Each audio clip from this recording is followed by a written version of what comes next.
We need to check in with our relationship to vegetables. Hi, I'm Karin. Welcome to my kitchen. We just had all the holidays. It's the middle of winter. We need to up our veggie intake. One of my favorite vehicles for loads of veggies is stir fry. Rather than just buying your jalapeno stir fry sauce at the store, you can make your own and adjust it according to taste. If you make a large batch of this, you can use it throughout the week with anything vegetal, or you can freeze it.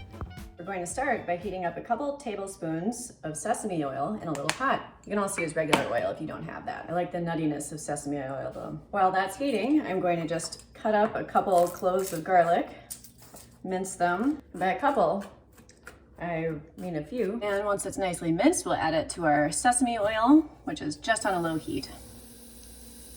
And a third a cup of soy sauce. There are different kinds of soy sauce out there with different sodium levels. So no matter what, you're gonna wanna taste this and adjust. I have a little in here as backup. Now I'm gonna add about a third a cup of brown sugar.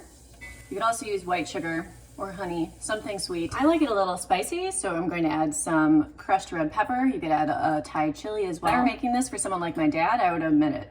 Black pepper is spicy to him. You can always adjust your own spice once your stir fry is cooked. I'm going to add a couple tablespoons of oyster sauce. If you don't have it on hand, you can still make a delicious stir fry sauce without it, or you could use hoisin. And last but not least, I'm going to add a little bit of cornstarch. You could also use rice flour if you wanted. The main idea is to add something as a binding agent or to make the sauce a little bit thicker. So it's not just dropping to the bottom below your rice and running around on your plate. It'll help the sauce really stick to the vegetables, get inside of all those little florets so you have a big flavor bomb. To incorporate the starch though, I'm gonna add a little bit of water to this and mix it to avoid lumps. Once it's lump free, we can add it to our sauce. Now we just bring it up to a simmer. When you're cooking with a starch and it's just not getting thicker, be patient or check the temperature. Starches bloom at 180 degrees Fahrenheit, so if your liquids are cold, it may just need to get hotter. If it comes up to a good simmer or boil though, and it still is thin, then you need to add some more starch. And if that's the case, you can repeat our little water mixture situation to avoid lumps. This sauce is looking great though.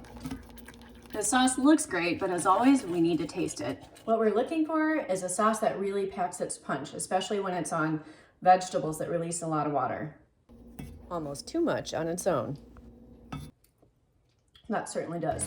With brown rice, some herbs, maybe some crushed nuts, the stir-fry sauce will transform your veggies into a meal that hits the spot. Speaking of veggies, I'll be making some this weekend at Karin's Quarantine Kitchen to go, along with other things like duck confit and some delicious bone broth. How's that for a segue? We're also doing our first takeout brunch on Sunday, and my friend Erin has beautiful wines to go with all of it.